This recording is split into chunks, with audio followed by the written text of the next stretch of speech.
Nikah biniyati tolak, nikah dengan niat menceraikan. Ini untuk main-main, puas-puasan. Pertama, ini ada khilaf ya, ini ada khilaf. Tapi yang benar sah menurut jumhur, menurut mayoritas. Masalahnya karena haram tapi banyak orang melakukannya. Dia bilang di sini aja. Yang penting tinggalin saya 20 juta sebagai pesangon. Gitu. Iya, sebagai istilahnya mut'ah gitu kan. Sebagai uang apa? Uang perpisahan lah gitu kan. Nah, gitu. Jadi ya si perempuannya oke, si laki-lakinya oke, akad nikah semua rukunnya terpenuhi, tapi dari sisi moral ini kan kayak apa? Kayak prostitusi berkalung surban gitu kan. Nikah biniyati tolak, nikah dengan niat menceraikan. Niatnya hanya menceraikan, sekedar menceraikan. Niatnya untuk main-main, puas-puasan, apa? Puas-puasan. Maksudnya gimana? Jadi gini, ini hukumnya Pak jumhur ulama, ini ada khilaf ya, ini ada khilaf. Tapi yang benar sah menurut jumhur, menurut mayoritas. Misalnya seorang lelaki menikah dengan seorang wanita, dia ingin nikah tapi dalam niat dia nanti saya mau ceraikan bulan depan, tapi dia tidak ungkapkan, paham? Kalau dia ungkapkan berarti nikah mut'ah karena sampai pada batas tertentu, paham? Tapi sang istri tidak tahu, dia cuma dalam hatinya kebetulan saya tinggal di luar negeri ya, nanti insya Allah bulan depan saya balik ke negeriku ya saya ceraikan aja. Paham? Ini bagaimana hukumnya? Hukumnya kata para ulama secara syariat boleh. Karena orang pun kalau dia di tengah jalan mau cerai ya dia tidak niat itu pun kemudian tiba-tiba dia pengen cerai boleh-boleh saja. Paham? Boleh-boleh saja. Apalagi dia belum ungkapkan. Masalahnya karena haram tapi banyak orang melakukannya. Gitu kan ya. Nah, kalau yang ini bermasalah bukan karena haramnya, karena ikhtilaf antara para ulama yang membolehkan dengan yang tidak membolehkan. Jadi bermasalahnya karena ada ikhtilafnya, bukan karena haram dan dilanggar. Ya. Jadi mirip dengan nikah mut'ah, tapi beda jauh. Gimana itu? Mirip tapi beda jauh. Dibilang mirip karena banyak orang menyangka itu sama. Padahal beda jauh. Beda jauhnya begini. Kalau dalam nikah mut'ah itu tidak pakai wali. Ya, tidak pakai saksi. Bahkan di dalam nikah mut'ah itu ya yang melakukan ijab qabul, ya, yang melakukan ijab qabul itu bukan ayah kandung atau walinya, tapi ijab qabul antara laki-laki dan perempuan. Antara si laki-laki dan perempuan.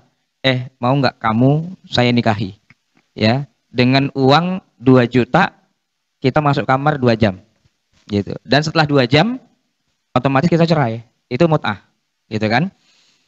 Nikah dengan niat tolak itu adalah nikah yang memenuhi semua rukunnya. Pakai wali yang sah, ayah kandung. Pakai saksi 2 orang laki-laki yang sah. Dan tidak menyebutkan jangka waktunya. Karena syarat dari sebuah pernikahan, akad nikah itu harus lit ta'bid, untuk selamanya.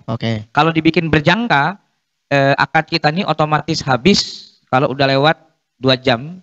Nah, itu dari awal akadnya sudah tidak sah. Jadi akad nikah itu tidak boleh akad yang sifatnya terbatas, temporary. Dia harus loss gitu ya. Nah, dan ulama Saudi mengatakan an-nikahu biniyati talaq haramun. Mazhab Hambali itu ya di Saudi. Saya nggak tahu dia pakai mazhab Hambali apa, tapi mereka bilang itu haram. Ya kan? Nah, kenapa kalian pada datang ke sini dan pada melakukannya? Saya tanya begitu kan? Kan nggak bisa jawab tuh sekretaris dubes itu kan? Nah, itu jawabannya kira-kira seperti itu. Pertama, yang dilarang kan di sono. Kalau di sini kan enggak. Yang kedua, saya tidak niat zolim, dia bilang. Saya mau nikah, daripada saya zina, saya nikah. Bahwa kemudian saya tinggal istri saya, ya karena dia nggak mau saya ajak ke Saudi. Jadi mendingan saya ajak ke Saudi apa mendingan di sini aja? Dia bilang di sini aja. Yang penting tinggalin saya 20 juta sebagai pesangon. Gitu. Iya, sebagai istilahnya mut'ah gitu kan. Sebagai uang apa? Uang perpisahan lah gitu kan. Nah, gitu. Jadi ya si perempuannya oke, si laki-lakinya oke, akad nikah semua rukunnya terpenuhi, tapi dari sisi moral ini kan kayak apa? Kayak prostitusi berkalung surban gitu kan, ya kan? Iya, karena gini, kalau itu kejadiannya sekali, 2 kali nggak apa-apa, tapi kalau rutin dari Arab pada datang kemari, seminggu 2 minggu balik, seminggu 2 minggu balik, seminggu itu yang perempuannya juga gonta-ganti aja ngelayanin itu. Tapi ketika saya tanya, ente kawin sama perempuan itu ada walinya? Ada, dia bilang. Bapaknya? Bapaknya. Kan bejat banget bapaknya itu kan. Anaknya disewain per 2 mingguan begitu kan. Tapi kalau dilihat secara hukum hitam putihnya, sah apa enggak? Sah. Nah itu dia tuh. Makanya di situ bermasalah gitu loh. Secara hukum syariah, nggak ada yang dilanggar. Cuman secara maqasid, nah ngomong maqasidus syariah, kan harusnya semua syariat Islam itu kan untuk lihifzi apa? Lihifzi an-nafas, lihifzil mal, lihifzil ird, lihifzil nafs, apa nasl dan seterusnya kan. Nah, tujuan atau maksud dari syariat itu diterapkan itu malah nggak jadi. Kenapa? Ya karena seminggu, 2 minggu, sebulan ditinggal. Walaupun dikasih mut'ah, dikasih apa? Nafkah begitu, tapi tujuannya kan untuk lihifzin nasl. Naslnya nggak terjadi. Nasl itu maksudnya Turunan ya. untuk keturunan. Jadi kan nggak punya keturunan, kan nggak mungkin dia hamil. Mana mau perempuannya udah gendut, ditinggal pergi sama wan Arab itu, kan nggak mau pastinya kan. Pastinya ketika mereka melakukan hubungan suami istri, walaupun dibilang sah, tapi pakai alat kontrasepsi, biar nggak terjadi kehamilan. Nah pernikahan kok biar nggak terjadi kehamilan, itu kan pernikahan yang dalam